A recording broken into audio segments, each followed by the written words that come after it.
ಪ್ರೀತಿಯ ವಿದ್ಯಾರ್ಥಿಗಳೇ, ನಾವಿವತ್ತು SSLC ಪರೀಕ್ಷೆಯ ಪ್ರಶ್ನೆ ಪತ್ರಿಕೆಯನ್ನು ಒಂದು ಸ್ಥೂಲವಾದಂತಹ ಒಂದು ಪರಿಚಯವನ್ನು ಮಾಡ್ತಾ, ಪ್ರಶ್ನೆ ಪತ್ರಿಕೆಯಲ್ಲಿ ಯಾವ್ಯಾವ ಅಧ್ಯಾಯದಲ್ಲಿ ಯಾವ್ಯಾವ ರೀತಿಯ ಪ್ರಶ್ನೆಗಳು ಬರಬಹುದು, ಯಾವ್ಯಾವ ಅಧ್ಯಾಯಕ್ಕೆ ಸೀಮಿತವಾಗಿ ಬರಬಹುದು, ಕೇವಲ ನಾವು ಅಧ್ಯಾಯ ಚಾಪ್ಟರ್ ವೈಸ್ ಅನಲೈಸ್ ಮಾಡ್ತಾ ಹೋದರೆ ಮೊದಲನೆಯ ಪಾಠ ಬರುವಂಥದ್ದು ಕೆಮಿಕಲ್ ರಿಯಾಕ್ಷನ್ಸ್ ಆ್ಯಂಡ್ ಈಕ್ವೇಷನ್ಸ್ ಅಂತ, ರಾಸಾಯನಿಕ ಕ್ರಿಯೆಗಳು ಮತ್ತು ಸಮೀಕರಣಗಳು ಅಂತ. ಈ ಪಾಠಕ್ಕೆ 4 ರಿಂದ 5 ಅಂಕಗಳು ಸೀಮಿತ. ಆದ್ದರಿಂದ ನಾವು ಈ ಪಾಠದಲ್ಲಿ ಮೊಟ್ಟ ಮೊದಲನೇದಾಗಿ ಒಂದು ಚಿತ್ರವನ್ನು ನೋಡ್ತೇವೆ ಮಕ್ಕಳೇ, ಎಲೆಕ್ಟ್ರೋಲಿಸಿಸ್ ಆಫ್ ವಾಟರ್. ಈ ಚಿತ್ರಕ್ಕೆ 2 ಮಾರ್ಕ್ ಅಲಾಟ್ ಆಗಿದೆ. ಖಂಡಿತವಾಗಿ ಈ ಚಿತ್ರ ಬರುವ ಸಾಧ್ಯತೆ ಇದೆ. ಆಮೇಲೆ ಇಲ್ಲಿ what is chemical reaction and how we will balance the equations.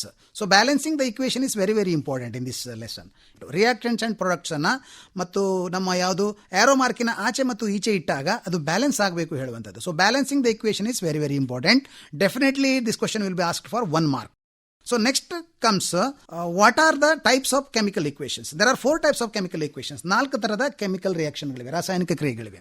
ಅದರಲ್ಲಿ ಒಂದು ರಾಸಾಯನಿಕ ಸಂಯೋಗ, ಕೆಮಿಕಲ್ ಕಾಂಬಿನೇಷನ್, ಕೆಮಿಕಲ್ ಡಿಕಂಪೋಸಿಷನ್, ಆಮೇಲೆ ಕೆಮಿಕಲ್ ಡಿಸ್ಪ್ಲೇಸ್ಮೆಂಟ್, ಅದೇ ರೀತಿ ಕೊನೆಯದಾಗಿ ರಾಸಾಯನಿಕ ದ್ವಿಸ್ಥಾನ ಪಲ್ಲಟ, ಡಬಲ್ ಡಿಸ್ಪ್ಲೇಸ್ಮೆಂಟ್. ಹೀಗೆ 4 ರಾಸಾಯನಿಕ ಕ್ರಿಯೆ ವಿಧಗಳಿವೆ. There are 4 types of chemical reactions.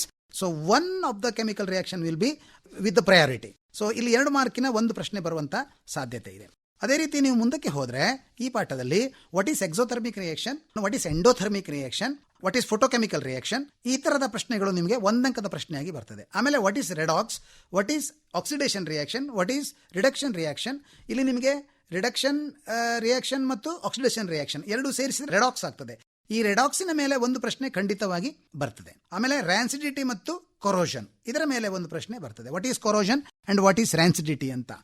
Oxidation ಆದವಾಗ ಏನಾಗ್ತದೆ ಅಂತ ಹೇಳಿದ್ರೆ ಅಲ್ಲಿ ಫ್ಯಾಟ್ಸ್ ಮತ್ತು ಆಯಿಲ್ಸ್ಗಳು ಆಕ್ಸಿಡೈಸ್ ಆಗಿ they lose there taste and smell. So this is called rancidity. ಈ ರ್ಯಾನ್ಸಿಡಿಟಿಯ ಮೇಲೆ ಒಂದು ಪ್ರಶ್ನೆ ಖಂಡಿತವಾಗಿ ಬರುವಂಥ ಸಾಧ್ಯತೆ ಇಷ್ಟೇ. ಈ ಪಾಠದಲ್ಲಿ ನಾವು ಕ್ಷಿಪ್ರವಾಗಿ ನೋಡಬೇಕಂದ್ರೆ what are the types of chemical reactions, how to balance the chemical equation, and what is rancidity and what is corrosion and exothermic reaction and endothermic reaction. So ಇಷ್ಟು ಈ ಪಾಠಕ್ಕೆ ಸೀಮಿತವಾಗಿ ನಾವು ಪ್ರಶ್ನೆಗಳನ್ನು ತಯಾರು ಮಾಡ್ಕೊಳ್ಬೇಕು. 2 ಅಂಕದ ಒಂದು ಚಿತ್ರ, ಎಲೆಕ್ಟ್ರೋಲಿಸಿಸ್ ಆಫ್ ವಾಟರ್. ಇನ್ನು 2ನೇ ಪಾಠಕ್ಕೆ ಬಂದರೆ chapter 2 acids, bases and salts, ಆಮ್ಲಗಳು, ಪ್ರತ್ಯಾಮ್ಲಗಳು ಮತ್ತು ಲವಣಗಳು ಅಂತ.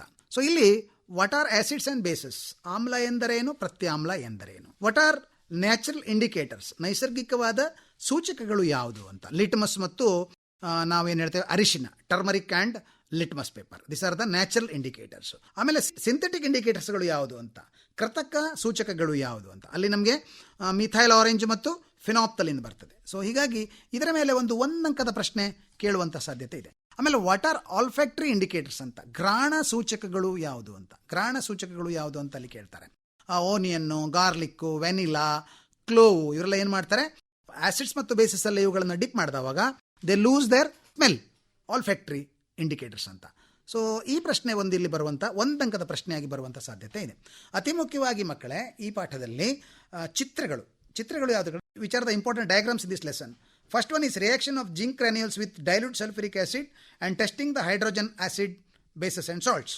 ಸೊ ಇದು ಯಾವುದು ಅಂತ ಹೇಳಿದ್ರೆ, ಸತುವಿನ ಚೂರುಗಳು ದುರ್ಬಲ ಸಲ್ಫ್ಯೂರಿಕ್ ಆಮ್ಲದೊಂದಿಗೆ ವರ್ತಿಸಿದಾಗ ಹೈಡ್ರೋಜನ್ ಅನಿಲದ ಬಿಡುಗಡೆಯಾಗುವುದು, ಪಾಪ್ ಶಬ್ದ ಬರುವಂಥದ್ದು, ಪಾಪ್ ಸೌಂಡ್ ಬರುವಂಥ ಒಂದು ಚಿತ್ರ. ಇದು ಖಂಡಿತವಾಗಿ 3 ಅಂಕದ ಚಿತ್ರ ಆಗ್ತದೆ. ಆಮೇಲೆ ಈ ಪಾಠದಲ್ಲಿ ಬರುವಂಥದ್ದು ಇನ್ನೊಂದು ಚಿತ್ರ ಅಂತ ಹೇಳಿದ್ರೆ acid solution in water conducts electricity ಅಂತ. ಇಲ್ಲಿ ನೀರಿನ ಏನು ಆಮ್ಲೀಯತೆ ಹೆಚ್ಚಾದಾಗ ಅಲ್ಲಿ ಏನು ವಿದ್ಯುತ್ ವಾಹಕತೆಯನ್ನು ಪರೀಕ್ಷೆ ಮಾಡುವಂಥ ಒಂದು 2 ಅಂಕದ ಚಿತ್ರ ಈ ಪಾಠದಲ್ಲಿ ಬರುವಂಥದ್ದು. ಚಿತ್ರಗಳು 2 ಚಿತ್ರಗಳು ಬರ್ತವೆ, ಒಂದು 3 ಅಂಕದ ಚಿತ್ರ, ಇನ್ನೊಂದು 2 ಅಂಕದ ಚಿತ್ರ. ಅದೇ ರೀತಿ ಇಲ್ಲಿ which are the natural indicators are natural acids ಅಂತ. ಅಲ್ಲಿ ಯಾವುದು ಅಂತ ಹೇಳಿದ್ರೆ ಮಿಥೆನೋಯಿಕ್ ಆ್ಯಸಿಡ್, ತುರಿಕೆ ಗಿಡದಲ್ಲಿ ಬರುವಂಥದ್ದು, ಆಮೇಲೆ ಕರ್ಡಲ್ಲಿ ಸಿಗುವಂಥ ಲ್ಯಾಕ್ಟಿಕ್ ಆ್ಯಸಿಡು, ಆಮೇಲೆ ಟೊಮೆಟೊದಲ್ಲಿ ಬರುವಂಥದ್ದು ಆಕ್ಸಾಲಿಕ್ ಆ್ಯಸಿಡು, ಆಮೇಲೆ ಟೆಮರಿಂಡ್ ಯಾವುದು ಹುಣಸೆ ಹಣ್ಣಿನಲ್ಲಿರುವಂಥದ್ದು ಟಾರ್ಟಾರಿಕ್ ಆ್ಯಸಿಡು. ಹೀಗೆ ನೈಸರ್ಗಿಕ ಆಮ್ಲಗಳು, ವಾಟ್ ಆರ್ ನ್ಯಾಚುರಲ್ ಆಸಿಡ್ಸ್ ಅಂತ ಒಂದು ಪ್ರಶ್ನೆ ಬರ್ತದೆ. ಅದರಲ್ಲಿ ಯಾವುದಾದ್ರೂ ಒಂದು ಪ್ರಶ್ನೆಯನ್ನು ನಾವು ಮಾಡಬೇಕಾಗ್ತದೆ. ಅದೇ ರೀತಿ ವಾಟ್ ಈಸ್ ನ್ಯೂಟ್ರಲೈಸೇಷನ್ ಅಂತ, ನ್ಯೂಟ್ರಲೈಸೇಷನ್ ರಿಯಾಕ್ಷನ್ ಅನ್ನು ನಾವು ಎಕ್ಸ್ಪ್ಲೇನ್ ಮಾಡಬೇಕಾಗ್ತದೆ ವಿತ್ ಏನು ಈಕ್ವೇಷನ್ ಕೊಟ್ಟು ಮಾಡಬೇಕಾಗ್ತದೆ. ಆಸಿಡ್ ಮತ್ತು ಬೇಸ್ಗಳು ರಿಯಾಕ್ಟ್ ಮಾಡಿದವಾಗ ಏನಾಗುವಂಥದ್ದು, ಸಾಲ್ಟ್ಸ್ ಅಂಡ್ ವಾಟರ್ ಬಿಡುಗಡೆ ಆಗುವಂಥದ್ದು. The reaction between acids and bases to give a salt and water is called as neutralisation reaction. ಇದೊಂದು ಖಂಡಿತವಾಗಿ ಬರುವಂತಹ ಒಂದು ಪ್ರೊಬೆಬಲ್ ಕ್ವಶನ್. ಈ ಪ್ರಶ್ನೆ ಒಂದಂಕಕ್ಕೆ ಬರುವಂಥದ್ದು, ನ್ಯೂಟ್ರಲೈಸೇಷನ್ ರಿಯಾಕ್ಷನ್ ಅಂದರೆ ಏನು ಅಂತ. ಆಮೇಲೆ behaviour of acids and bases. ನಾವಲ್ಲಿ how do acids react with other compounds, bases react with other compounds ಅಂತ. ಅಲ್ಲಿ ಏನು ಮಾಡಬೇಕಂತ ಹೇಳಿದ್ರೆ characteristics of acids and bases, ಅಲ್ಲಿ ಆ characteristics of acid and bases ಅಲ್ಲಿ ಡಿಫರೆನ್ಸಸ್ ಕೂಡ ಕೇಳಿಬಿಡ್ತಾರೆ. ಆ ಕ್ಯಾರೆಕ್ಟರಿಸ್ಟಿಕ್ ಅನ್ನೇ ನಾವು ಈ for example acids are sour in taste, bases are bitter in taste, ಆ ರೀತಿ they change blue litmus red litmus. Acids basis they change red litmus into blue litmus. So ಈ ಥರದ ವ್ಯತ್ಯಾಸಗಳು. Acids are having hydrogen ion concentration more and bases are having hydroxide ion concentration. ಈ ವ್ಯತ್ಯಾಸಗಳನ್ನು ಹೇಳಬೇಕಾಗ್ತದೆ. Hydrogen ಅಯಾನುಗಳ ಸಾಂದ್ರತೆ ಹೆಚ್ಚಿರುವಂಥದ್ದು ಆಮ್ಲ, hydroxide ಅಯಾನುಗಳ ಸಾಂದ್ರತೆ ಹೆಚ್ಚಿರುವಂಥದ್ದು ಪ್ರತ್ಯಾಮ್ಲ. ಹೀಗೆ ನೀವು ಪ್ರಶ್ನೆಗೆ ಅಲ್ಲಿ ಉತ್ತರವನ್ನು ಕೊಡಬೇಕಾಗಿದೆ. ಇದು 1 ಅಥವಾ 2 ಅಂಕಕ್ಕೆ ಬರುವಂತಹ ಪ್ರಶ್ನೆಯಾಗಿದೆ. ಅದೇ ರೀತಿ ನೀವಿಲ್ಲಿ what is a strong acid, what is a weak acid ಅಂತ, dilute acid and strong acid, ಇದ್ರ ಬಗ್ಗೆ ಕೂಡ ನೀವು ಏನು ಮಾಡಬೇಕಾಗ್ತದೆ, ಪ್ರಶ್ನೆಯನ್ನು ಮಾಡ್ಕೊಳ್ಬೇಕಾಗ್ತದೆ. ಆಮೇಲೆ ಪಿ ಎಚ್ ವ್ಯಾಲ್ಯೂ ಬಗ್ಗೆ ಪ್ರಶ್ನೆ, what is P H value ಅಂತ. ಪಿ ಎಚ್ ಮೌಲ್ಯ ಎಂದರೇನು, ಯಾವ್ಯಾವ ವಸ್ತುಗಳಿಗೆ ಯಾವ್ಯಾವ ಪಿ ಎಚ್ ಇದೆ. Acids are less than 7 P H value, neutral solutions are having 7 and more than 7 is base. So ಬೇರೆ ಬೇರೆ ವಸ್ತುಗಳ ನಾವು ಪಿ ಎಚ್ ವ್ಯಾಲ್ಯೂವನ್ನು ಸ್ವಲ್ಪ ನೋಡಬೇಕಾಗ್ತದೆ. ಇಲ್ಲಿ 1 ಅಂಕಕ್ಕೆ ಒಂದು ಪ್ರಶ್ನೆ ಬರುವ ಸಾಧ್ಯತೆ ಇದೆ. Some common substances showing the P H paper values ಅಂತ. ಗ್ಯಾಸ್ಟ್ರಿಕ್ ಜ್ಯೂಸಲ್ಲಿ 1.2 ಇದೆ, ಲೆಮನ್ ಜ್ಯೂಸಲ್ಲಿ 2.2 ಇದೆ, ಪ್ಯೂರ್ ವಾಟರ್ ಮತ್ತು ಬ್ಲಡ್ಡಲ್ಲಿ 7.4, ಮಿಲ್ಕ್ ಮೆಗ್ನೀಷಿಯಾ ಮಿಲ್ಕಲ್ಲಿ ಅಲ್ಲೇನಿದೆ ಅಂತ ಹೇಳ್ಕೊಂಡು ಅಲ್ಲಿ 10 ಇದೆ, ಸೋಡಿಯಂ ಹೈಡ್ರಾಕ್ಸೈಡಲ್ಲಿ ಅಬೌಟ್ 14 ಇದೆ. ಸೊ ಇದರಲ್ಲಿ 4ರಲ್ಲಿ ಯಾವುದಾದ್ರು ಒಂದು ಅಂಕಕ್ಕೆ ಬರುವಂಥ ಸಾಧ್ಯತೆ ಖಂಡಿತವಾಗಿ ಇರ್ತದೆ. ಅದೇ ರೀತಿ ಹಲ್ಲಿನ ಸವೆತಕ್ಕೆ ಕಾರಣ ಏನು ಅಂತ. ಹಲ್ಲಿನ ಸವೆತಕ್ಕೆ ಕಾರಣ P H change as cause of tooth decay ಅಂತ. ಟೂತ್ ಡಿಕೆಯಲ್ಲಿ ಏನಾಗ್ತದೆ ಹೇಳೋದನ್ನು ನಾವು ಹೇಳಬೇಕಾಗ್ತದೆ. ಅಲ್ಲಿ ಏನಾಗ್ತದೆ ಕೇಳಿದ್ರೆ ಬ್ಯಾಕ್ಟೀರಿಯಾಗಳು, ನಾವು ತಿನ್ನಂಥ ಸಕ್ಕರೆ ಪದಾರ್ಥಗಳಿರ್ತಾವಲ್ಲ, ಅವು ಆಹಾರದೊಂದಿಗೆ ನಮ್ಮ ಹಲ್ಲಿನಲ್ಲಿ ಸಿಕ್ಕಾಕೊಂಡಾಗ ಅಲ್ಲಿ ಬ್ಯಾಕ್ಟೀರಿಯಾಗಳು ಜನರೇಟ್ ಆಗ್ತವೆ. ಈ ಬ್ಯಾಕ್ಟೀರಿಯಾಗಳು ಆ್ಯಸಿಡ್ಸನ್ನು ಪ್ರೊಡ್ಯೂಸ್ ಮಾಡೋದ್ರಿಂದ ಈ ಆ್ಯಸಿಡ್ಸು ನಮ್ಮ ಹಲ್ಲಿನ ಎನೆಮಲನ್ನು ವೀಕ್ ಮಾಡ್ತವೆ ಹೇಳುವಂಥ ಒಂದು 2 ಅಂಕದ ಪ್ರಶ್ನೆ ಇಲ್ಲಿ ನಾವು ನೋಡಬೇಕಾಗ್ತದೆ. ಆಮೇಲೆ ಇಲ್ಲಿ ಕೆಲವು ಸಿಂಥೆಸಿಸ್ ಇದೆ.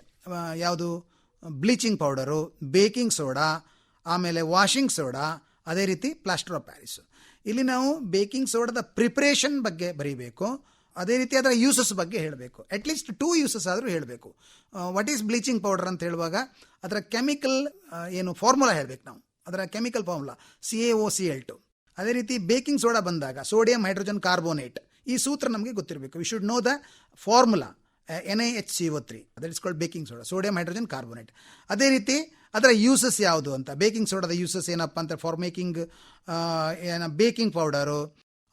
ಆಮೇಲೆ ಇದನ್ನು ಎಲ್ಲಿ ಯೂಸ್ ಮಾಡ್ತಾರೆ ಅಂತ ಹೇಳಿದ್ರೆ ಕೆಲವು ಸೋಡಾ ಆ್ಯಸಿಡ್ ಫೈರ್ ಎಕ್ಸ್ಟಿಂಗ್ವಿಷರಲ್ಲಿ ಇದನ್ನು ಯೂಸ್ ಮಾಡ್ತಾರೆ. ಒಂದು 2-3 ನಾವು ಏನು ಮಾಡಬೇಕು, ಅದರ ಉಪಯೋಗವನ್ನು ತಿಳ್ಕೊಳ್ಬೇಕು.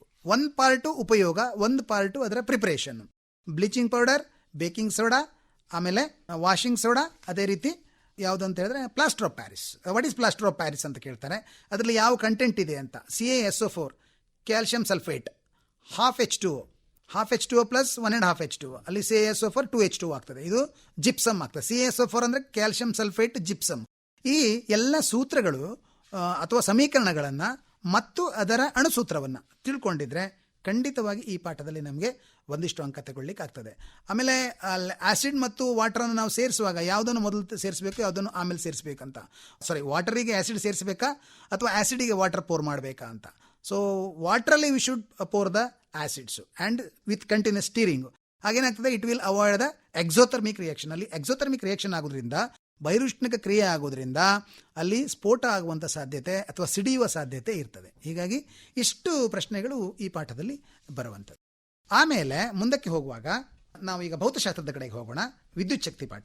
ವಿದ್ಯುತ್ ಶಕ್ತಿ ಪಾಠದಲ್ಲಿ ಮೊದಲು ನಾವು ಚಿತ್ರಗಳನ್ನು ಗಮನಿಸಿ ಯಾವೆಲ್ಲ ಡಯಾಗ್ರಾಮ್ಸ್ ಬರ್ತದೆ ಅಂತ ಸರಿಯಾಗಿ ನೋಡಿಕೊಂಡ್ರೆ, ಅಲ್ಲಿ ಫಸ್ಟಿಗೆ ಮ್ಯಾಗ್ನೆಟಿಕ್ ಫೀಲ್ಡಲ್ಲಿ ಕಂಪಾಸ್ ನೀಡಲನ್ನು ಇಟ್ಟು ನಾವು ಹೇಗೆ ಮ್ಯಾಗ್ನೆಟಿಕ್ ಲೈನ್ಸನ್ನು ಪಡಿತೀವಲ್ಲ, ಆ ಚಿತ್ರವನ್ನು ನಾವು ಕರೆಕ್ಟಾಗಿ ಗೊತ್ತಿರಬೇಕು ನಮಗೆ ಆ ಚಿತ್ರ.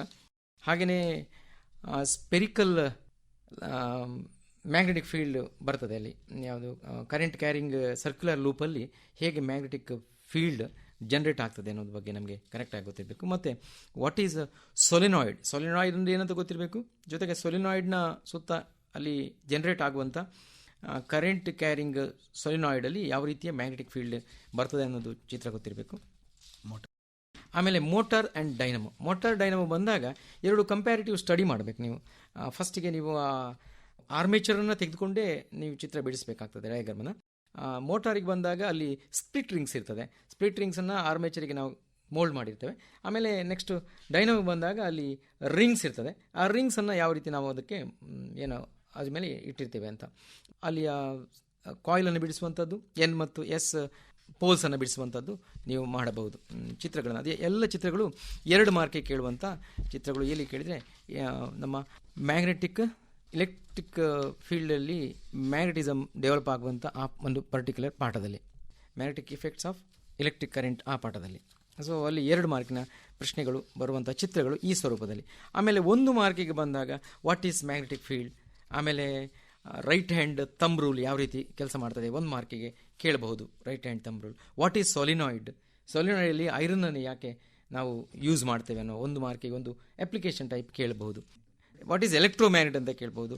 ಆಮೇಲೆ ಎಸ್ ರೈಟ್ ಹ್ಯಾಂಡ್ ಥಂಬ್ ರೂಲಲ್ಲಿ ಏನು ಕೇಳ್ಬೋದು ಕೇಳಿದರೆ ಅಲ್ಲಿ ಯಾವ್ಯಾವ ಫಿಂಗರ್ಗಳು ಏನೇನು ಇಂಡಿಕೇಟ್ ಮಾಡ್ತೇವೆ ಅನ್ನೋದನ್ನು 1 ಮಾರ್ಕಿಗೆ ಕೇಳಬಹುದು. ಮತ್ತು what is the principle behind motor, what is the principle behind dynamo, ಅದೆಲ್ಲ 1 ಮಾರ್ಕಿಗೆ ಕೇಳುವಂಥದ್ದು. What is AC current, what is DC current, dynamo difference between, ಆ ಡಿಫರೆನ್ಸನ್ನು ಕೇಳ್ಬೋದು. ಅಥವಾ ಮೋಟರಿಗೆ ಬಂದಾಗ ಮೋಟಾರ್ ಎಕ್ಸ್ಕ್ಲೂಸಿವ್ಲಿ DC ಎಲ್ಲಿ ಕೆಲಸ ಮಾಡ್ತದೆ, ಡೈನಮೋ AC ಮೇಲೆ ಕೆಲಸ ಮಾಡ್ತದೆ. ಮೋಟಾರ್ ಹಿಂದಿರುವ ಸಿದ್ಧಾಂತ, ಡೈನಮೋ ಎದುರುಗಡೆ ಇರುವಂಥ ಸಿದ್ಧಾಂತವನ್ನು ಅಲ್ಲಿ ಕೇಳಬಹುದು. ಹೀಗೆ 2 ಮಾರ್ಕು ಮತ್ತು 1 ಮಾರ್ಕನ್ನು ನಾವು ಕನೆಕ್ಟ್ ಮಾಡ್ಬೋದು. ಮತ್ತು ಡೊಮೆಸ್ಟಿಕ್ ಯೂಸಸ್ಸಿಗೆ ಬಂದಾಗ ಅಲ್ಲಿ ಡೊಮೆಸ್ಟಿಕ್ ಯೂಸಲ್ಲಿ ನಾವು ಮನೆಗಳಲ್ಲಿ ಇಲೆಕ್ಟ್ರಿಕಲ್ ಕನೆಕ್ಷನ್ಸನ್ನು ಹೇಗೆ ಮಾಡ್ತೇವೆ, ಅಲ್ಲಿ ಸ್ಕಿಮ್ಯಾಟಿಕ್ ಡಯಾಗ್ರಾಮಲ್ಲಿ ಕೇಳೋದಿಲ್ಲ. ಬಟ್ ನಮಗಲ್ಲಿ ಯಾವ ರೀತಿ ಕನೆಕ್ಷನ್ಸನ್ನು ಕೊಡ್ತಾರೆ, ಪ್ಯಾರಲಲ್ಲ ಸೀರೀಸಾ, ಅದು ಆ 1 ಮಾರ್ಕಿಗೆ ನಮ್ಗೆ ಗೊತ್ತಿರಬೇಕು. What is overload, what is fuse, what is earthing, what is live, what is neutral, what is earthing. ಮತ್ತು ಎಲೆಕ್ಟ್ರಿಕಲ್ ಕನೆಕ್ಷನ್ಸಿಗೆ ಬಂದಾಗ 5 ಆ್ಯಮ್ಸಿಂದ ಕಡಿಮೆ ಇರುವ ಕನೆಕ್ಷನ್ LT ಕನೆಕ್ಷನ್ ಅಂತ ಕರಿತೇವೆ. 5 ಆ್ಯಂಡ್ ಅಬೋವ್ 15ವರೆಗೆ AEH ಅಂತ ಕರಿತೇವೆ. ಎಬೋ AEH ಕಮರ್ಷಿಯಲ್ ಆಗಿರ್ತದೆ. ಈಗ ಒಂದು ಉದಾಹರಣೆಗೆ ಒಂದು ನೀರೆತ್ತುವ ಪಂಪನ್ನು ನಾವು ಯಾವ ಕನೆಕ್ಷನ್ಗೆ ಕೊಡಬೇಕಾಗ್ತದೆ, ನಿಮ್ಗೆ ಗೊತ್ತಿದೆ AEH ಕನೆಕ್ಷನ್ ಕೊಡಬೇಕಾಗ್ತದೆ. ಯಾಕಂತ ಕೇಳಿದರೆ ಅಲ್ಲಿ ಓವರ್ಲೋಡ್ ಆಗ್ತದೆ. ಆಗ ವಾಟ್ ಈಸ್ ಓವರ್ಲೋಡ್ ಅನ್ನೋ ಕ್ವಶನ್ ಕೂಡ ಬರ್ತದೆ. ವಾಟ್ ಈಸ್ ಶಾರ್ಟ್ ಸರ್ಕ್ಯೂಟ್ ಅನ್ನೋ ಕ್ವಶನ್ ಕೂಡ ಬರ್ತದೆ. ಶಾರ್ಟ್ ಸರ್ಕ್ಯೂಟಿಗೂ ಓವರ್ಲೋಡಿಗೂ ತುಂಬ ಡಿಫ್ರೆನ್ಸ್ ಇದೆ. ಯಾವಾಗ ಒಂದು ಇನ್ಸ್ಟ್ರೂಮೆಂಟನ್ನು ಅದರ ಲಿಮಿಟೇಷನ್ಗಿಂತ ಜಾಸ್ತಿ ಕನೆಕ್ಷನ್ ಮಾಡಿದಾಗ ಅಲ್ಲಿ ಓವರ್ಲೋಡ್ ಆಗ್ತದೆ. ಸ್ಕಿನ್ ಏನಾದರೂ ಹೋದರೆ ಡೈರೆಕ್ಟ್ ಲೈವ್ ಜೊತೆ ಕನೆಕ್ಷನ್ ಕೊಟ್ಟರೆ ನಮ್ಮದು ಅಲ್ಲಿ ಶಾರ್ಟ್ ಸರ್ಕ್ಯೂಟ್ ಆಗ್ತದೆ. ಈ ಎಲ್ಲ ಅಂಶಗಳು ನಮಗೆ ಕ್ಲೀನಾಗಿ 1 ಮತ್ತು 2 ಮಾರ್ಕಿನ ಅಡಿಗಡೆ ಆ ನಿರ್ದಿಷ್ಟ ಪಾಠ ಯಾವ್ದು ಕೇಳಿದರೆ magnetic effect of electric current. ಈಗ ಅಲ್ಲಿ ಹಿಂದಕ್ಕೆ ಬಂದಾಗ ಎಲೆಕ್ಟ್ರಿಸಿಟಿಗೆ ಬಂದಾಗ ಎಲೆಕ್ಟ್ರಿಸಿಟಿಯಲ್ಲಿ ಎಕ್ಸ್ಕ್ಲೂಸಿವ್ಲಿ ನಾವು ಕಲಿಯುವಂಥದ್ದು 3 ಫ್ಯಾಕ್ಟರ್. 1 ಮಾರ್ಕಿಂದೇ ಬರೋಣ ನಾವು. ಯಾವ್ದು ಕೇಳಿದರೆ ಎಲೆಕ್ಟ್ರಿಕ್ ಕರೆಂಟ್, ಪೊಟೆನ್ಷಿಯಲ್ ಡಿಫರೆನ್ಸ್ ಮತ್ತು ರೆಸಿಸ್ಟೆನ್ಸ್. ಆಯಿತಾ. ಎಲೆಕ್ಟ್ರಿಕ್ ಕರೆಂಟಿಗೆ ಬಂದಾಗ ಆ ಎಲೆಕ್ಟ್ರಿಕ್ ಕರೆಂಟ್ನ ಡೆಫಿನೇಷನ್ ಮಾಡುವಾಗ ಈ I = Q/T ಅಂತ ಒಂದು ಮಾರ್ಕಿಗೆ ಒಂದು ಕೇಳ್ಬೋದು. ಅಲ್ಲಿ Q ಕ್ವಾಂಟಿಟಿ ಆಫ್ ಆವೇಶಗಳು, ಚಾರ್ಜಸ್, ಮತ್ತು T ಇಸ್ ಟೈಮ್. ಸೊ ಹಾಗೆಯೇ ಓಮ್ಸ್ ಲಾಗ್ ಬಂದಾಗ V = IR ಅಥವಾ I = V/R, R = V/I. ಇದರ ಮೇಲೆ ಒಂದು 2 ಮಾರ್ಕಿನ ಲೆಕ್ಕವನ್ನು ಕೇಳ್ತಾರೆ. ನಿಮಗೆ ಅಲ್ಲಿ ಡೇಟಾ ಏನೆಲ್ಲ ಕೊಟ್ಟಿದ್ದಾರೆ, VR ಕೊಟ್ಟಾಗ ನೀವು I ಕಂಡುಹಿಡ್ಬೇಕು, VI ಕೊಟ್ಟಾಗ R ಕಂಡುಹಿಡ್ಬೇಕು, IR ಕೊಟ್ಟಾಗ V ಅನ್ನು ಕಂಡುಹಿಡ್ಕುವಂಥದ್ದು ನಿಮಗೆ ಕರೆಕ್ಟಾಗಿ ಗೊತ್ತಿರಬೇಕು. ಆಗ 2 ಮಾರ್ಕಿನ ಲೆಕ್ಕವನ್ನು ಭಾಳ ಚೆನ್ನಾಗಿ ನೀವು ಮ್ಯಾನೇಜ್ ಮಾಡಲಿಕ್ಕೆ. ಆಮೇಲೆ ಜೂಲ್ಸ್ ಪ್ರಿನ್ಸಿಪಲಿಗೆ ಬಂದಾಗ I²RT, H = I²RTಗೆ ಬಂದಾಗ ಅಲ್ಲಿ I ಬೆಲೆ, R ಬೆಲೆ ಮತ್ತು T ಬೆಲೆಯನ್ನು ಕೊಟ್ಟಾಗ ನೀವು H ಅನ್ನು ಕಂಡುಹಿಡ್ಬೋದು. H ಕೊಟ್ಟಾಗ, I ಕೊಟ್ಟಾಗ, R ಕೊಟ್ಟಾಗ ನೀವು T ಅನ್ನು ಕಂಡುಹಿಡ್ಬೋದು. ಹೀಗೆ ಒಂದೊಂದು ನೀವು ಆಚೀಚೆ ಮಾಡಿ ಅಲ್ಲಿ ಜೂಲ್ನ ಪ್ರಿನ್ಸಿಪಲಿಗೆ ಬಂದಾಗ ನೀವು ಕಂಡುಹಿಡ್ಬೋದು. ಮತ್ತು ಮನೆಗಳಲ್ಲಿ ಬಿಲ್ಲಿಂಗ್ ಮಾಡುವಾಗ ಬರುವಂಥ ಯೂನಿಟ್ನ ಲೆಕ್ಕಾಚಾರ ಬಂದ ಮೇಲೆ ಒಂದು ಲೆಕ್ಕ ಇರ್ತದೆ. ಹೌದು, KWH ಪ್ರಿನ್ಸಿಪಲ್. ಈಗ ಇಷ್ಟು ವ್ಯಾಟ್ ಪವರ್ ಕನ್ಸ್ಯೂಮ್ ಮಾಡ್ತದೆ ಇಷ್ಟು ಸಮಯದವರೆಗೆ ಅಂತೇಳಿ ಕಾಡಿದಾಗ ನೀವು ಅದನ್ನು ಮಲ್ಟಿಪ್ಲೈ ಮಾಡಬೇಕಾಗ್ತದೆ. ಆಮೇಲೆ ಅದನ್ನು ಹವರ್ಸಿಗೆ ಕನ್ವರ್ಟ್ ಮಾಡಬೇಕು. ಕೊಟ್ಟಂಥ ವ್ಯಾಟ್ಸನ್ನು ಕಿಲೋಗೆ ಕನ್ವರ್ಟ್ ಮಾಡಿ KWH ಫಾರ್ಮಲ್ಲಿ ಕನ್ವರ್ಟ್ ಮಾಡಿದಾಗ ಅದು 1 ಯೂನಿಟ್ ಆಗ್ತದೆ. 1 ಯೂನಿಟಿಗೆ ಇಷ್ಟು ರೂಪಾಯಿ, ಹಾಗೆ 30 ದಿನಕ್ಕೆ ಎಷ್ಟಾಗ್ತದೆ ಅಥವಾ ಇಷ್ಟು ಗಂಟೆಗೆ ಎಷ್ಟಾಗ್ತದೆ, ಈ ರೀತಿ ನೀವು ಲೆಕ್ಕಾಚಾರ ಮಾಡುವುದು 2 ಮಾರ್ಕಿನ ಆಧಾರದ ಮೇಲೆ ಒಂದು ಲೆಕ್ಕವನ್ನಲ್ಲಿ ಮಾಡಬೇಕಾಗ್ತದೆ. ಮತ್ತು ಚಿತ್ರಗಳಿಗೆ ಬಂದಾಗ, ಎಕ್ಸ್ಕ್ಲೂಸಿವ್ಲಿ ಚಿತ್ರಗಳಿಗೆ ಬಂದಾಗ ಸಿಂಪಲ್ ಸರ್ಕ್ಯೂಟ್ ಬಗ್ಗೆ ಗೊತ್ತಿರಬೇಕು. 1 ಮಾರ್ಕಿನ ಚಿತ್ರಗಳಿಗೆ ಬಂದಾಗ ಎಲ್ಲ ಸ್ಕಿಮ್ಯಾಟಿಕ್ ನೊಟೇಷನ್ಸ್ ಇದೆಯಲ್ಲ, ಯಾವುದೇ ಎಲೆಕ್ಟ್ರಿಕ್ ಸರ್ಕ್ಯೂಟಲ್ಲಿ ಬಳಸುವಂಥ ಎಲ್ಲ ನೊಟೇಷನ್ಸ್ ನಿಮಗೆ ಕ್ಲಿಯರ್ಲಿ ಗೊತ್ತಿರಬೇಕು.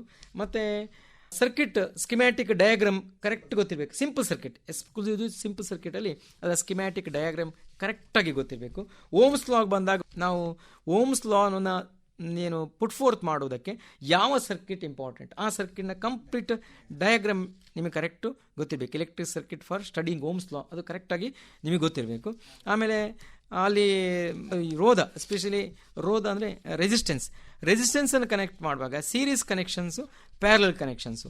Series connection R1 R2 R3 ಅಥವಾ R1 R2 ಕೊಟ್ಟಾಗ ಯಾವ ರೀತಿ ಅಲ್ಲಿಯ ಏನು ಸ್ಕಿಮ್ಯಾಟಿಕ್ ಡಯಾಗ್ರಾಮ್ ಬರ್ತದೆ, ಅಥವಾ ಅದ್ರ ಮೇಲೊಂದು ಲೆಕ್ಕ ಕೇಳಿದಾಗ ಯಾವ ರೀತಿ R1 R2 ಅನ್ನು ಕನೆಕ್ಷನ್ ಮಾಡಿ ಅದನ್ನು ಟೋಟಲ್ ಮಾಡಿ ಆಮೇಲೆ ನೀವು V ಅನ್ನು I ಅನ್ನು R ಅನ್ನು ಕಂಡುಹುಡುಕುವಂಥ ಒಂದು ಚಿತ್ರವು ಲೆಕ್ಕವು ಒಟ್ಟೊಟ್ಟಿಗೆ ಬರಬಹುದು. ಅಥವಾ ಪ್ಯಾರಲಲ್ ಕನೆಕ್ಷನ್ಸಿಗೆ ಬಂದಾಗ ಅದು ಬಹಳ ಮುಖ್ಯವಾದಂಥದ್ದು. 1/R = 1/R1 + 1/R2 ಅಥವಾ 1/R1 + 1/R2 + 1/R3. So RP = R1 R2/R1 + R2. ಆ ಒಂದು ಸಿದ್ಧಾಂತವನ್ನು ಡೇಟಾಬೇಸ್ನ ಆಧಾರದ ಮೇಲೆ ನೀವು ಪ್ಯಾರಲಲ್ ಕನೆಕ್ಷನಲ್ಲಿ ರೆಸಿಸ್ಟೆನ್ಸನ್ನು ನೀವು ಕಂಡುಹಿಡಲಿಕ್ಕೆ ಆಗ್ತದೆ. ಉತ್ತರಗಳು ಬರುವಂಥದ್ದು 2 ಮಾರ್ಕಿಗೆ, ಪ್ರಾಬ್ಲಮ್ಸ್ ಬರುವುದು 3 ಮಾರ್ಕಿಗೆ ಕೇಳುವಂಥ ಸಾಧ್ಯತೆಗಳು ಹೆಚ್ಚಿರ್ತವೆ. ಸೊ ಈ ಬೇಸಿಸ್ ಮೇಲೆ ನೀವು ಮುಂದುವರಿಸ್ಬೋದು. Heating effect of electric current ಅದಾಗಲೇ ನಾನು ಹೇಳಿದ್ದೇನೆ. ಅಲ್ಲಿ ಬಂದಾಗ P = VI ಅಂತ ಒಂದು ಸೂತ್ರ ಇದೆ. Power P = VI. V ಕೊಡ್ತಾರೆ, I ಕೊಡ್ತಾರೆ. ಈ P ಅನ್ನು ಅಲ್ಲಿ ಕೇಳುವಂಥ Vಗೂ Iಗೂ 2 ಮಾರ್ಕಿನ ಪ್ರಶ್ನೆಗೆ ಈ P ಅನ್ನು ಸೇರಿಸಿ 3 ಮಾರ್ಕಿನ ಪ್ರಶ್ನೆಯಾಗಿ ಪರಿವರ್ತಿಸುವಂಥ ಸಾಧ್ಯತೆ ಹೆಚ್ಚಿರ್ತದೆ. ಇಷ್ಟು ಆ ನಿರ್ದಿಷ್ಟ ಪಾಠದ ಮೇಲೆ ರೈಸ್ ಆಗುವಂಥ ಕೆಲವು ಪ್ರಶ್ನೆಗಳು. 4 ಮಾರ್ಕಿನ ಪ್ರಶ್ನೆಗಳು ಹೇಳುವುದು ಕೇವಲ ಪ್ರಾಬ್ಲಮ್ಸನ್ನು ಕೇಳಿದಾಗ, ಅದಕ್ಕೆ ಸೊಲ್ಯೂಷನನ್ನು ಕಂಡುಹುಡುಕುವಾಗ 2 ಮಾರ್ಕಿನ ಒಂದು ಪ್ರಶ್ನೆ, ಮತ್ತೊಂದು 1 ಮಾರ್ಕು, ಇನ್ನೊಂದು 1 ಮಾರ್ಕ್, ಒಟ್ಟಿಗೆ ಸೇರಿ 4 ಮಾರ್ಕನ್ನು ಡಿಸೈನ್ ಮಾಡ್ತಾರೆ. ಆ 4 ಮಾರ್ಕನ್ನು ಡಿಸೈನ್ ಮಾಡುವಾಗ ಫಸ್ಟಿಗೆ ನೀವು ಯಾವುದಕ್ಕೆ ಆನ್ಸರ್ ಮಾಡಬೇಕು, ಆಮೇಲೆ ಆ ಆನ್ಸರ್ದ ಮೇಲೆ 2ನೇ ಪ್ರಶ್ನೆಗೆ ಹೇಗೆ ಆನ್ಸರ್ ಮಾಡಬೇಕು, ಅದರ ಮೇಲೆ ಈ 3ನೇ ಪಾರ್ಟಿಗೆ ಹೇಗೆ ಆನ್ಸರ್ ಮಾಡಬೇಕು ಅನ್ನೋದನ್ನು ನೀವು ಮೊದಲೇ ಡೇಟಾ ಬೇಸ್ ಕೊಟ್ಟ ಆಧಾರದ ಮೇಲೆ ನೀವು ಕ್ಲಿಯರ್ ಮಾಡ್ಕೊಂಡಾಗ ಚೆನ್ನಾಗಿ ನೀವು ಆನ್ಸರ್ ಮಾಡಲಿಕ್ಕೆ ಆಗ್ತದೆ. ಆಮೇಲೆ ಲೈಟಿಗೆ ಬರೋಣ. ಈಗ ಲೈಟ್ ರಿಫ್ಲೆಕ್ಷನ್ ಆ್ಯಂಡ್ ರಿಫ್ರಾಕ್ಷನಿಗೆ ಬಂದಾಗ ಫಸ್ಟಿಗೆ ನಾನು ಅಲ್ಲಿಯ ಡಯಾಗ್ರಾಮ್ಸಿಗೆ ಹೋಗ್ತೇನೆ. ಯಾವುದು ಕೇಳಿದರೆ ರಿಫ್ಲೆಕ್ಷನಿಗೆ ಬಂದಾಗ ಅಲ್ಲಿ ಸ್ಪೆರಿಕಲ್ ಮಿರರ್ಸಲ್ಲಿ when object is kept at infinity 2Fನಿಂದ ಆಚೆ 2Fನಲ್ಲಿ ಇಟ್ಟಾಗ, 2F ಮತ್ತು Fಗಳ ಮಧ್ಯೆ ಇಟ್ಟಾಗ, Fನಲ್ಲಿ ಇಟ್ಟಾಗ ಮತ್ತು F ಮತ್ತು Pಗಳ ಮಧ್ಯೆ ಇಟ್ಟಾಗ ಯಾವುದೆಲ್ಲ ಡಯಾಗ್ರಾಮ್ಸ್ ಬರ್ತದಂತ ಆ ಡಯಾಗ್ರಾಮ್ಸನ್ನು ಪರ್ಫೆಕ್ಟ್ ಮಾಡ್ಕೊಳ್ಬೇಕು. ಪ್ಲಸ್ ಅದೇ 2 ಮಾರ್ಕಿನ ಡಯಾಗ್ರಾಮೆಟಿಕ್ ಪ್ರಶ್ನೆಯನ್ನು ಕ್ವಶನನ್ನು 3 ಮಾರ್ಕಿಗೆ ಹೇಗೆ ಕನ್ವರ್ಟ್ ಮಾಡ್ತಾರೆ ಕೇಳಿದರೆ ಆಬ್ಜೆಕ್ಟ್ ಪೊಸಿಷನ್, ಅದಕ್ಕೆ ಸರಿಯಾಗಿ ಇಮೇಜ್ ಪೊಸಿಷನ್ ಹೇಗೆ ಬರ್ತದೆ, ಮತ್ತು size of the image, nature of the ಇಮೇಜನ್ನು ಅಲ್ಲಿ ಒಂದು ಕ್ವಶನನ್ನು ಸೇರಿಸಿದಾಗ 2 ಮಾರ್ಕಿನ ಡಯಾಗ್ರಾಮ್ ಎನ್ನುವುದು 3 ಮಾರ್ಕಿಗೆ ಹೇಗೆ ಕನ್ವರ್ಟ್ ಆಗ್ತದೆ ಅನ್ನೋದು ಬಗ್ಗೆ ನಿಮ್ಗೆ ಗೊತ್ತಿರಬೇಕು. ಮೊನ್ನೆ ಸ್ಟೇಟ್ ಲೆವೆಲ್ ಎಕ್ಸಾಮಲ್ಲಿ ಅದಕ್ಕೆ ಥರದ ಕ್ವಶನನ್ನು ಕೇಳಿದ್ದಾರೆ.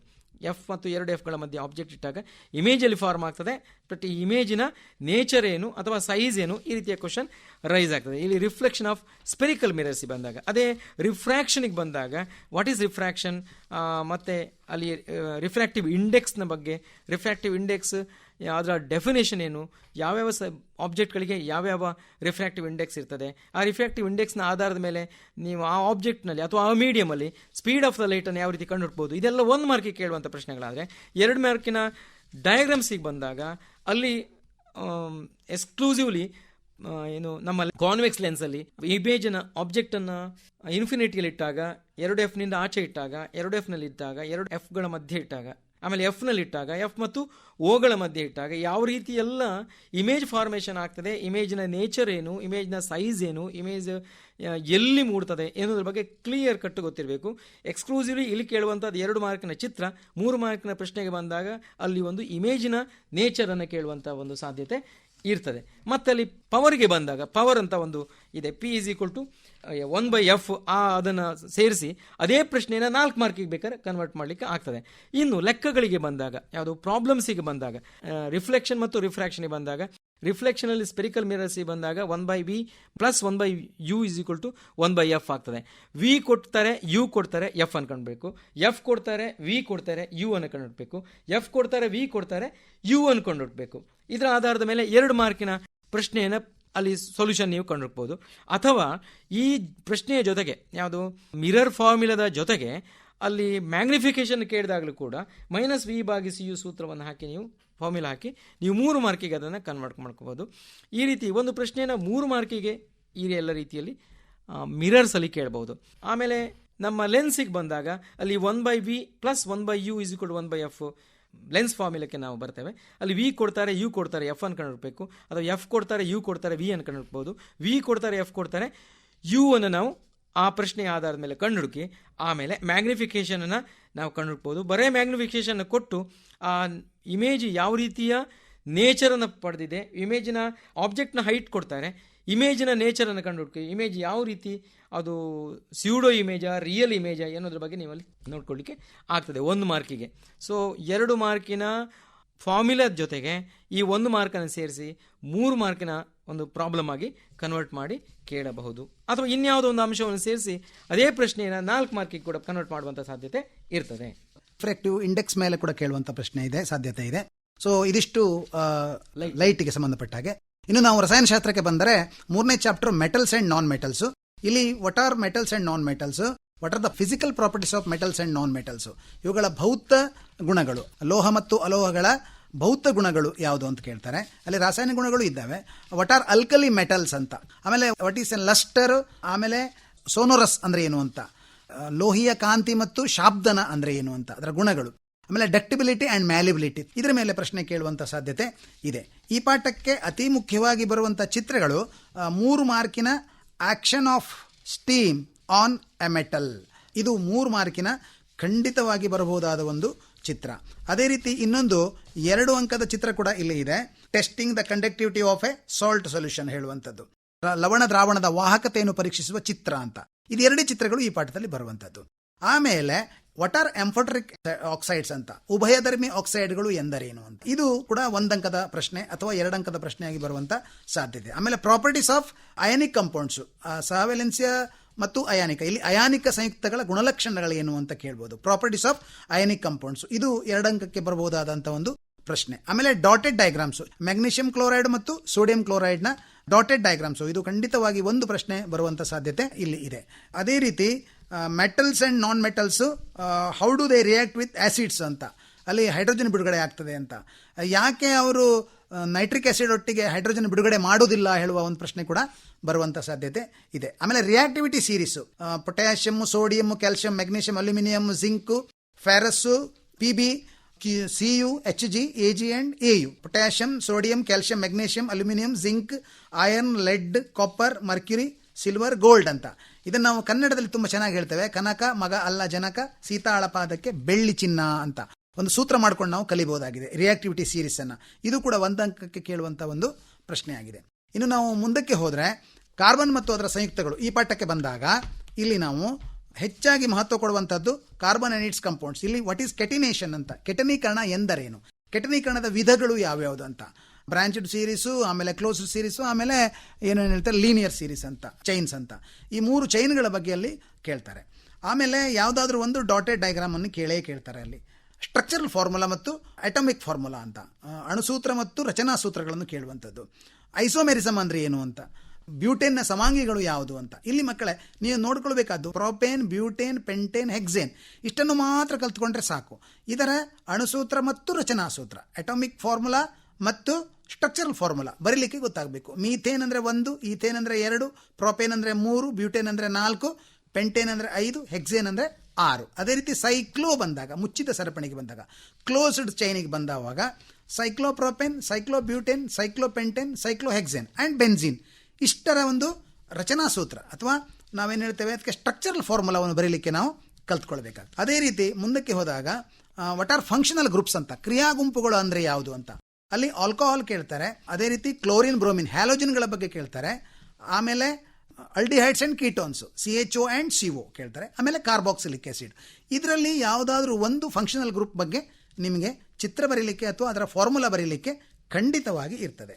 ಅದೇ ರೀತಿ ವಾಟ್ ಈಸ್ ಅನಲೋಗಸ್ ಸೀರೀಸ್ ಅಂತ, ಅನುರೂಪ ಶ್ರೇಣಿ, ಒಂದು CH2 ಅಷ್ಟು ವ್ಯತ್ಯಾಸ ಇರಬೇಕಾದದ್ದು, ಅದನ್ನು ನೀವು ನೋಡ್ಕೊಳ್ಬೇಕಾಗ್ತದೆ. ಒಂದು ಪ್ರಶ್ನೆಯಲ್ಲಿ ಬರುವಂಥ ಸಾಧ್ಯ. ಆಮೇಲೆ ಬೆಂಜಿನ್ನ ಸ್ಟ್ರಕ್ಚರಲ್ ಫಾರ್ಮುಲಾ C6H6. ಇನ್ನು ಅಲ್ಲಿ ಐಸೋಬ್ಯೂಟೇನ್ನ ರಚನಾ ಸೂತ್ರ ಬಿಡಿಸಲಿಕ್ಕೆ ನಮಗೆ ಈ ಪಾಠದಲ್ಲಿ ಗೊತ್ತಿರಬೇಕು. ಆಮೇಲೆ ಇಂಪಾರ್ಟೆಂಟ್ ಆಗಿ what are saturated, unsaturated hydrocarbons, ಅವುಗಳ ಡಿಫರೆನ್ಸ್ ಅನ್ನು ಬರೀಲಿಕ್ಕೆ ನಮಗೆ ಗೊತ್ತಾಗಬೇಕು. Saturated, unsaturated hydrocarbons. ಆಮೇಲೆ general formula of alkanes, alkenes and alkynes, CnH2n+2, CnH2n, CnH2n-2. ಇದನ್ನು ನಾವು ಈ ಜನರಲ್ ಫಾರ್ಮುಲಾವನ್ನು ನಾವು ಈ ಪಾಠದಲ್ಲಿ ತಿಳ್ಕೊಳ್ಬೇಕಾಗಿದೆ. ಅದೇ ರೀತಿ ನೆಕ್ಸ್ಟ್ ಬಂದಾವಾಗ ನಮಗೆ ಬರುವಂಥದ್ದು ಯಾವುದು ಕೇಳಿದ್ರೆ ರಸಾಯನಶಾಸ್ತ್ರದಲ್ಲಿ ಕೊನೆಯದಾಗಿ ಬರುವಂತಹ ಪಾಠ ಯಾವುದು ಅಂತ ಹೇಳಿದ್ರೆ ಅಲ್ಲಿ ಆಧುನಿಕ ಆವರ್ತ ಕೋಷ್ಟಕ್ಕೆ ಸಂಬಂಧಪಟ್ಟ ಹಾಗೆ ಪಿರಿಯಾಡಿಕ್ ಕ್ಲಾಸಿಫಿಕೇಶನ್ ಆಫ್ ಎಲಿಮೆಂಟ್ಸ್ ಅಂತ ಈ ಪಾಠಕ್ಕೆ ಬಂದಾಗ ನಾವಲ್ಲಿ ಬಹಳ ಸಿಂಪಲ್ ಆಗಿ ಆನ್ಸರ್ ಮಾಡಬೇಕಾಗ್ತದೆ. 3ರಿಂದ 4 ಅಂಕಕ್ಕೆ ಬರುವಂಥ ಪ್ರಶ್ನೆಗಳು ಇರ್ತದೆ. ಅಲ್ಲಿ ಮುಖ್ಯವಾಗಿ ಟ್ರಯಾಡ್ಸ್ ಆಫ್ ಡೊವರೈನ್ ಇದು ಏನು ಅಂತ ನಾವು ಹೇಳಬೇಕಾಗ್ತದೆ.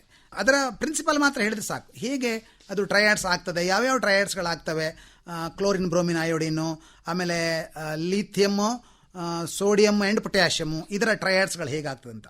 ಆಮೇಲೆ ನ್ಯೂಲ್ಯಾಂಡ್ಸ್ ಲಾ ಆಫ್ ಆಕ್ಟೇವ್ಸ್, ಯಾರು ನಮ್ಮ ನ್ಯೂಲ್ಯಾಂಡನ್ನ ಅಷ್ಟಕಗಳ ನಿಯಮ ಅಂತ.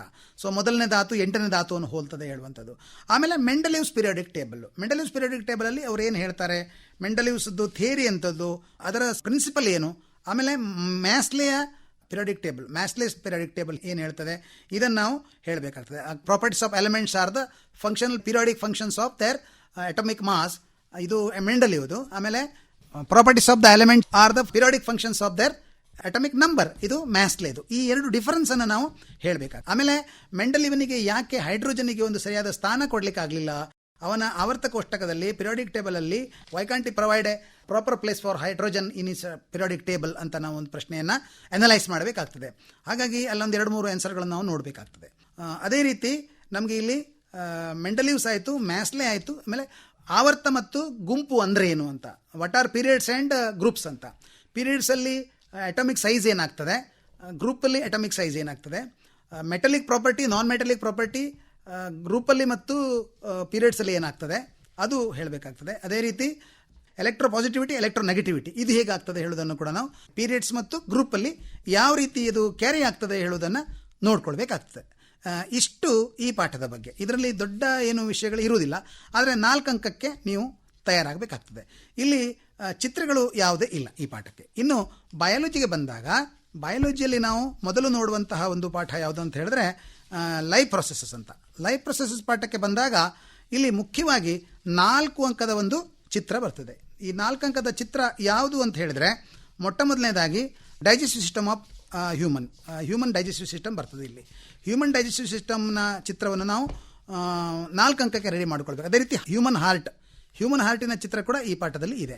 ಅದೇ ರೀತಿ ಇನ್ನೊಂದು ಯಾವುದು ಕೇಳಿದ್ರೆ excretory system of human beings, ಆಮೇಲೆ ಸ್ಟ್ರಕ್ಚರ್ ಆಫ್ ನೆಫ್ರಾನು, ಆಮೇಲೆ stomata, open and close tomato, ಇಷ್ಟು ಚಿತ್ರಗಳಿವೆ ಈ ಪಾಠದಲ್ಲಿ. ಹೀಗಾಗಿ ಈ ಪಾಠದಲ್ಲಿ ಚಿತ್ರಗಳಿಗೆ ಹೆಚ್ಚು ಇಂಪಾರ್ಟೆನ್ಸ್ ಇರುವುದರಿಂದ ನಾವು 4 ಅಂಕಕ್ಕೆ, 2 ಅಂಕಕ್ಕೆ, 3 ಅಂಕಕ್ಕೆ ಈ ಪಾಠದಲ್ಲಿ ನಾವು ತಯಾರಾಗಬೇಕಾಗ್ತದೆ. ಆಮೇಲೆ ಅದನ್ನು ಬಿಟ್ಟರೆ what are the steps involved in photosynthesis, what is photosynthesis, ಆಮೇಲೆ ಇನ್ನು ಹೈಡ್ರೋಕ್ಲೋರಿಕ್ ಆ್ಯಸಿಡ್ನ ಯೂಸಸ್ ಎಂಥದ್ದು, what is the role of hydrochloric acid in our digestive system, what is emulsification, ಈ ಥರದ ಚಿಕ್ಕ ಚಿಕ್ಕ ಪ್ರಶ್ನೆಗಳಲ್ಲಿ ಕೇಳ್ತಾರೆ. ಆಮೇಲೆ ಬ್ಲಡ್ ಪ್ರೆಷರ್ ಅಂದರೆ ಏನು, ಬ್ಲಡ್ ಪ್ರೆಷರ್ನ ಹೇಗೆ ಮೆಜರ್ ಮಾಡ್ತಾರೆ, ಅದ್ರ ಮೆಜರ್ ಮಾಡುವ ಸಾಧನ ಯಾವುದು, ಆಮೇಲೆ ಬ್ಲಡ್ಡಿನ ಕಂಪೋನೆಂಟ್ಸ್ಗಳು ಯಾವ್ಯಾವ ಕಂಪೋನೆಂಟ್ಸ್ಗಳು, ವಾಟ್ ಈಸ್ ಲಿಂಫು, 1 ಅಂಕಕ್ಕೆ ಕೇಳುವಂಥದ್ದು.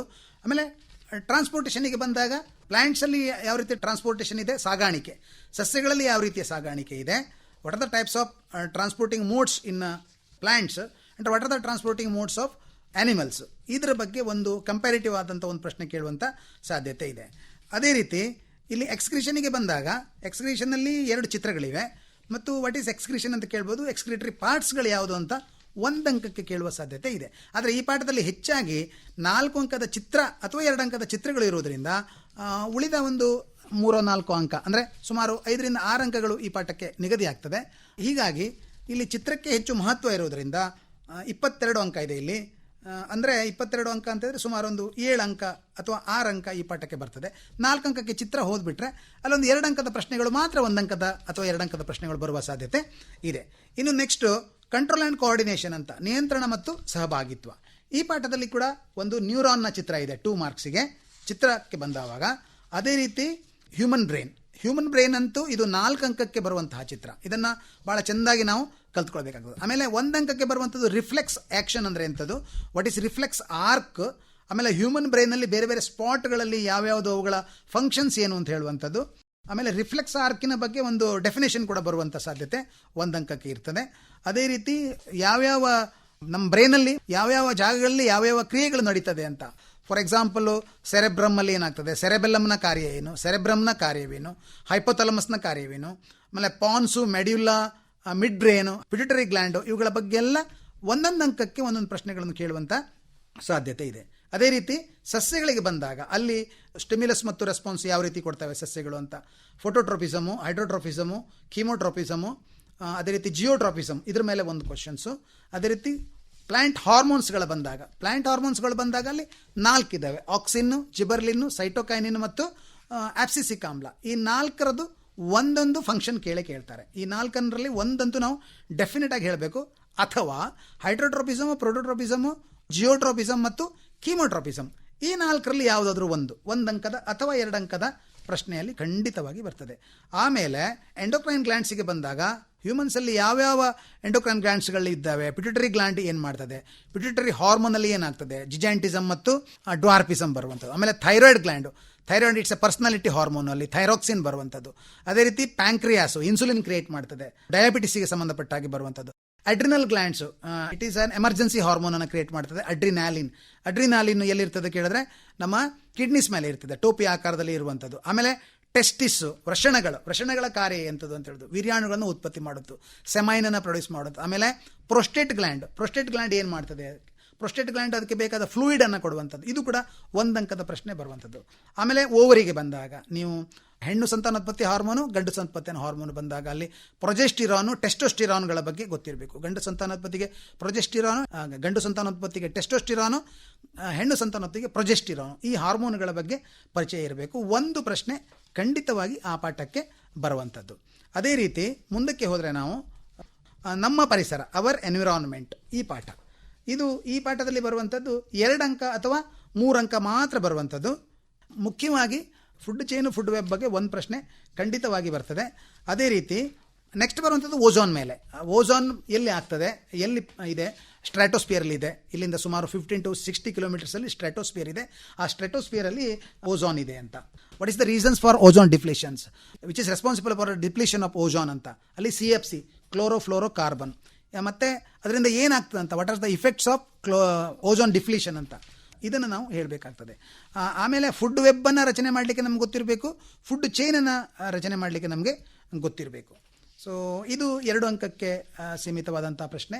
ಅದೇ ರೀತಿ ಮುಂದಕ್ಕೆ ಹೋದರೆ ನಾವು ಪಾರ್ಟ್ 2ಗೆ ಹೋದರೆ ಹೌ ಡು ಆರ್ಗನಿಸಮ್ಸ್ ರಿಪ್ರೊಡ್ಯೂಸ್ ಇಲ್ಲಿಗೆ ಬಂದಾಗ ಈ ಪಾಠದಲ್ಲಿ ಕೆಲವು ಬಿಟ್ಟಂಥ ಪಾರ್ಟ್ಗಳನ್ನು ನಾವು ಈಗಾಗಲೇ ತಿಳ್ಕೊಂಡಿದ್ದೇವೆ, ಯಾವ್ಯಾವುದೆಲ್ಲ ಬಿಟ್ಟಿದ್ದಾವೆ ಅಂತ ಹೇಳ್ಕೊಂಡು. ಆದರೆ ಈ ಪಾಠದಲ್ಲಿ ಮುಖ್ಯವಾಗಿ 2 ಚಿತ್ರಗಳಿವೆ. ಒಂದು ಫ್ಲವರ್, ಆಮೇಲೆ ಶಲಾಕಾಗ್ರದ ಮೇಲೆ ಪರಾಗರೇಣುವಿನ ಮೊಳೆಯುವಿಕೆ, ಈ ಚಿತ್ರ ನಮಗೆ ಬಂದಿದೆ. Germination of pollen on stigma ಹೇಳುವಂಥದ್ದು. ಆಮೇಲೆ ಲಾಂಗಿಟ್ಯೂಡ್ನಲ್ ಸೆಕ್ಷನ್ ಆಫ್ ಫ್ಲವರ್, ಈ 2 ಚಿತ್ರಗಳು. ಈ 2 ಚಿತ್ರದಲ್ಲಿ ಖಂಡಿತವಾಗಿ ಒಂದು ಚಿತ್ರ ಖಂಡಿತವಾಗಿ ಬರ್ತದೆ. ಸೊ ಆಮೇಲೆ ಪ್ಲೆಸೆಂಟ್ ಆದ ಕಾರ್ಯವೇನು, 2 ಮಾರ್ಕ್ಸ್ಗೆ ಬರುವಂಥ ಒಂದು ಪ್ರಶ್ನೆ. ಅದೇ ರೀತಿ ರಿಪ್ರೊಡಕ್ಷನ್ ಇನ್ ಹ್ಯೂಮನ್ ಬೀಯಿಂಗ್ಸ್ ಅಲ್ಲಿ ಬಂದಾಗ ಸೆಕ್ಷುಯಲ್ ರಿಪ್ರೊಡಕ್ಷನ್ನ ಮಹತ್ವ ಏನು ಅಂತ, ಯಾಕೆ ಬೇಕು ಇದು ಅಂತ, ಇದು ಒಂದು ಪ್ರಶ್ನೆಯಲ್ಲಿ ಬರುವಂಥ 2 ಮಾರ್ಕ್ಸ್ಗೆ ಬರುವಂಥ ಸಾಧ್ಯತೆ ಇದೆ. ಆಮೇಲೆ what are the functions of testis, ಇದು ನಮಗೆ ಕೇಳ್ತಾರೆ.